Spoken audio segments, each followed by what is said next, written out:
Hey guys, what's up everybody? Welcome back to our YouTube channel. Yeah, this is a new YouTube channel that we've created about our family, about our lives. Get to know us, get to know different things about us and where we are and a lot of things, everything about us. Yes, Yeah, so we are Naro's family. I'm Ivy. Ivy is the firstborn, and we have Ethan, and we have Daddy. Daddy is not here today. Ethan is not here today. And we want to talk about, on this video, we want to talk about our journey from Kenya, that's where we come from, and how we came to, we've been in the United States for 9 months now, and we want to share our experience on from when we came up to now. So we were living in Kenya, me and the kids, and my husband was in America. And in 2019, we filed for our immigration case. And due to COVID, we didn't get an approval up to. Let me not talk. Let me not focus so much on the process because it's a lot of things are. It's a long story. It's a long story, but we filed in May 2019 and we got here in April 2022. So the immigration process was not easy, but this is mostly because of COVID. So that caused a lot of delays because the government offices, government bodies that deal with my immigrations had been shut for a period of time due to COVID. So so it was not easy leaving our country because this is the only place we've known as home for our entire life, and now leaving our people, leaving our family. Yeah, we've never been away from our family. Like, we're talking about a lot of kilometers away from Africa. We're talking about getting away from Africa. Not even like, you know, there's a difference between like traveling and coming back with like going like forever. Yeah, like we are moving. You're moving, and you're not gonna be back anytime soon. And you're You know. so far away. Yeah, and you're miles and miles away from your country, from your people. It was hard, but then we didn't have a choice. The family had to be together either way. So yeah, it was not an easy transition, and so yeah, so we moved here in on April of 2022, and the first thing that our first experience when we landed in America, my own experience was a different weather. Like, that was the first thing I smelled when I got off the plane. Like, I felt some kind of, it was during spring, but temperatures were a bit high, so it was hot and humid. Yeah, that was my first experience of this country. And then when we got off the airport and hit the road, I then noticed how clean the country was and how sparklessly clean it was. Like, you couldn't see anything on the ground, even soil, dust. We used to Africa where it is very dusty sometimes. And the road Was different too. The roads are different because in our country we are used to black tarmac. Here they don't have. They do in some parts. Yeah, there is the black tarmac, but like for the main roads, highway it is kind of whitish brown. Yeah, and they use a different kind of tarmac to make their roads. And I don't know if it is more durable than ours, but it's different. That's something we noticed. And now the grass, by that time, everything was blooming. The greens, the grass was green, the trees were blooming green, and the flowers, there were even flowers. It was colorful, it was beautiful. And Yeah. so And the buildings too, but the buildings are so different. the buildings are different because in the city, yes, we have the tall buildings, which are very well kept, honestly. No, I'm not talking about like the buildings, like the material used to build. Oh, the material is different. Yeah, we used to stone buildings back home. Here they use wood. The most of the houses are wooden. I've never seen anywhere a stone house here. Maybe in the cities. So yeah, it was different, but clean. Yes. So and then now you're seeing a lot of white people. Like back in Kenya, we used to see a lot of black people. That was different. Not even and the white people, language. like we Different. I think it would be better to talk about like our very, very first experiences, like on the first day. Yeah, like now the first day was like cleanliness, and then on that day when we got home, I was so tired. And then for me, the cars were different too. Yeah, Because now you're seeing big cars, like the cars that you see during weddings, like in Kenya. Yeah, those are common cars. These are the normal cars here. The funny bit in this country is you can live the life that you wish. It's you're not limited to what you. As long as you have good credit, you can drive a good car. You can drive a Jeep. You can drive a Mercedes Benz. You can drive any car you wish as long as you have a good credit. So people drive very nice cars in this country. So that is something that we notice. And then they have like brands of cars. They have more variety than back home. Back home, we were used to Toyota, Nissan, Toyota, Nissan. Which no, the car makes Honda. Yeah, there's Honda, but they don't have as much Hondas as we have here in America. So mostly back home it's Subaru. Yeah, Subaru, Toyota, Nissan. Yeah. Yeah. But when you come to this place, they have Chevrolet. They have Acura. They have, oh my God, there are so many. There's so many. Hyundai. Yeah, we have Hyundai too back in Kenya, but not as much as we have here. Anyway, this is America and it's different. So yeah, so that was so on the second day we went. On the first day I slept. I really slept. I was so tired, but the kids were so full of energy. They walked around the estate. Is it dad who took you to the pond? No, Jairo. Okay, yeah, we have a cousin here who took them around. But for me, I just asked where the bathroom is. I took a shower and then I slept. And I slept until the next day. So we got here at around 2 p.m. No, 10 a.m. Yeah. We landed at 10 a.m. and you guys, I slept until the next day. 10, but we got here at 11 because we had to. Before you go through the immigration clearance and everything. And we also had to eat, like, they cooked food for us. Yeah, so yeah. Then the first day, they cooked chapati. So the chapati was like some, like initanga nini ya kitu white. The dough was already made, like it was already flat. So your work is just to put it in on the pan with on the pan. It's already made.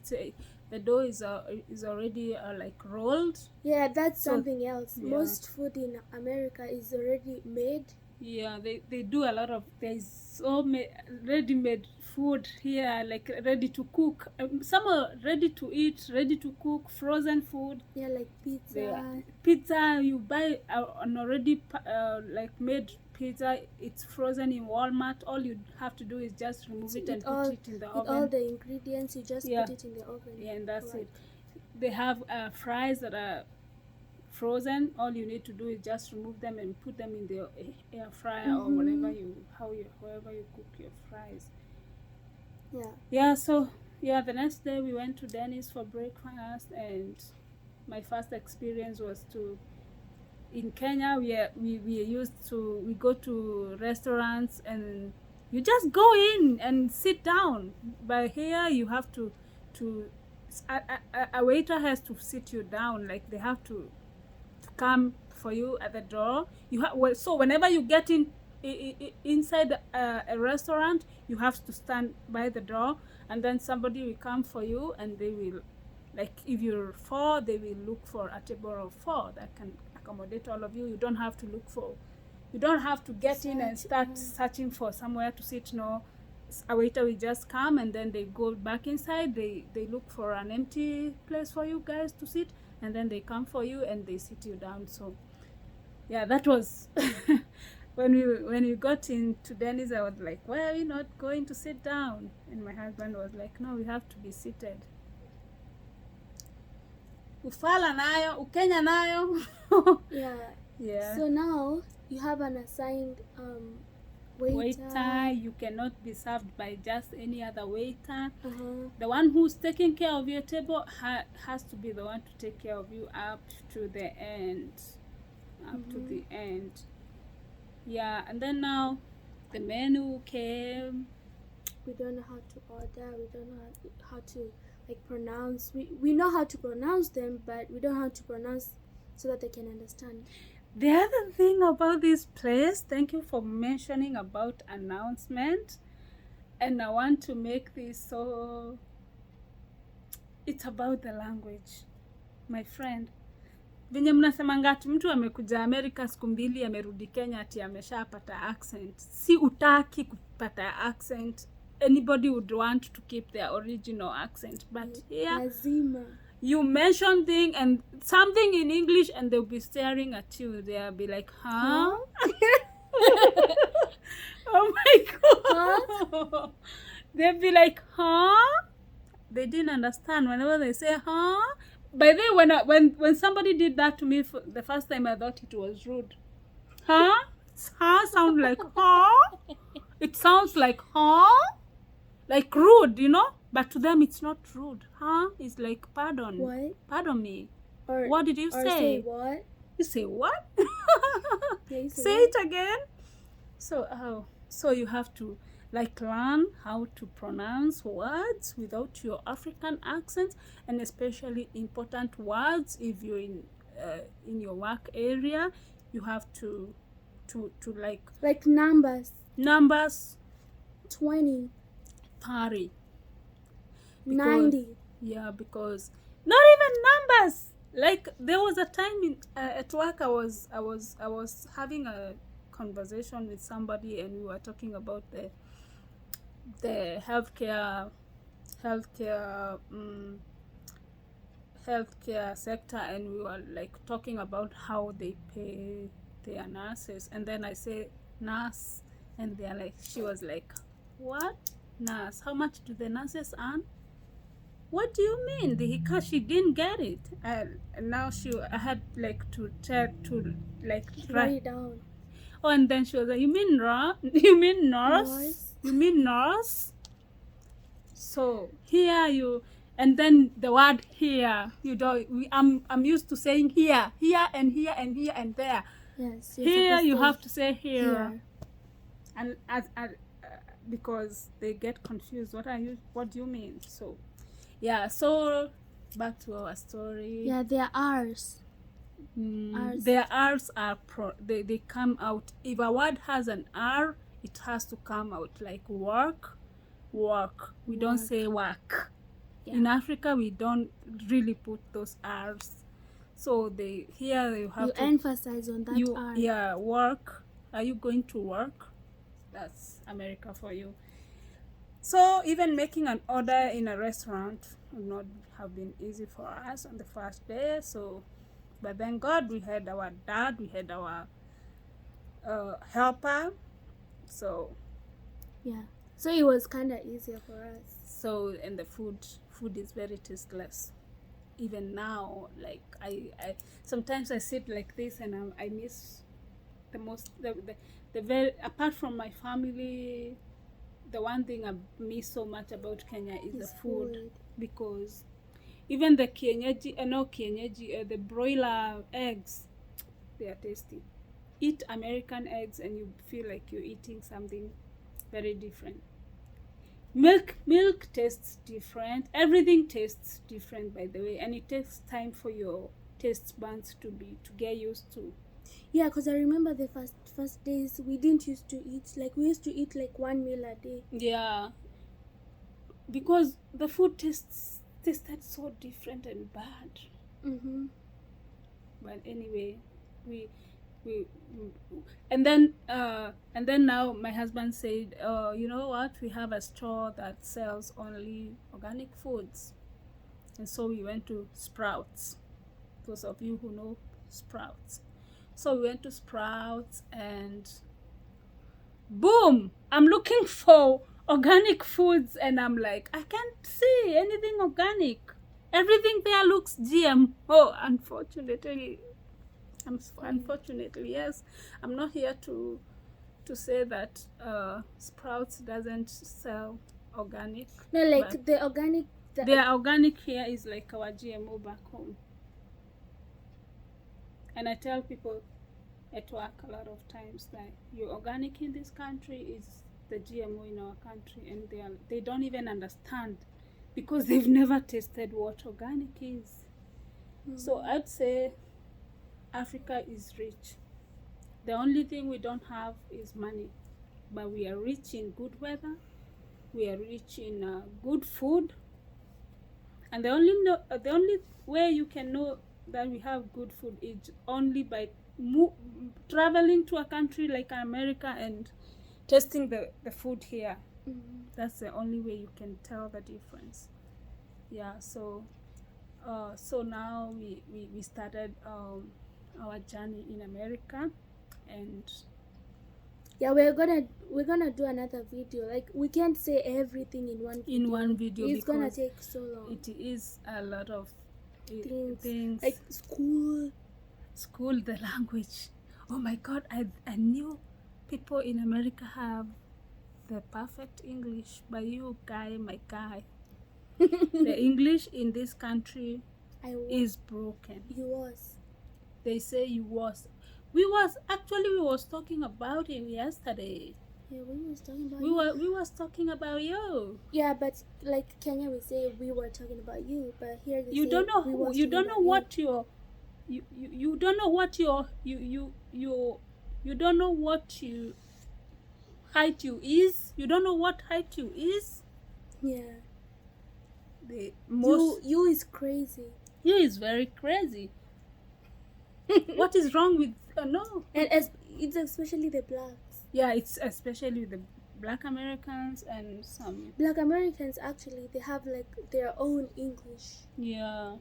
And they're but still we have some white people who I don't know if they've integrated so much with the black people that we still have some white people who talk the same way. And another thing is that it's easier for you to understand a white person than a black person. Exactly. Yeah, the white person has their words are so their words are more clear. Yeah, they speak slower. Yeah, they are slower, and they let their words come out. The black person swallows their word. Like they can say your husband. Yeah. So sometimes you have to can you say it again? Yeah, so you know what I'm saying? You know what I'm talking about? Yeah, so anyway, it is an interesting, I find it interesting because I'm learning new things from. Yeah, school was so interesting. Like in school you're finding all types of people. Like it was scary. People who take drugs, LGBTQ, What else? Spoiled kids. Spoiled kids. Like everyone has an iPhone. Yeah, that's another thing we're going to talk about, the use of iPhone in this country and the way.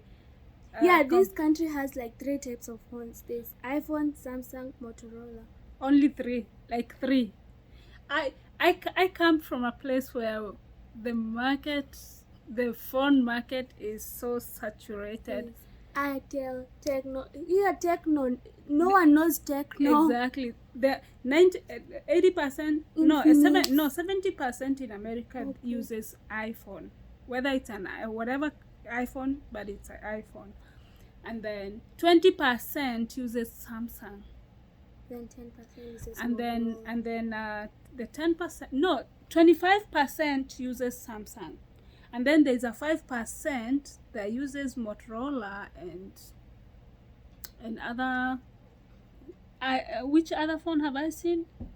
Google phone, Google Pixel, Google Pixel. and then yeah, I think if Those are the main the ones. maximum, they cannot be more than 7 phone types Yeah. in America. If there are many, 7 on the max.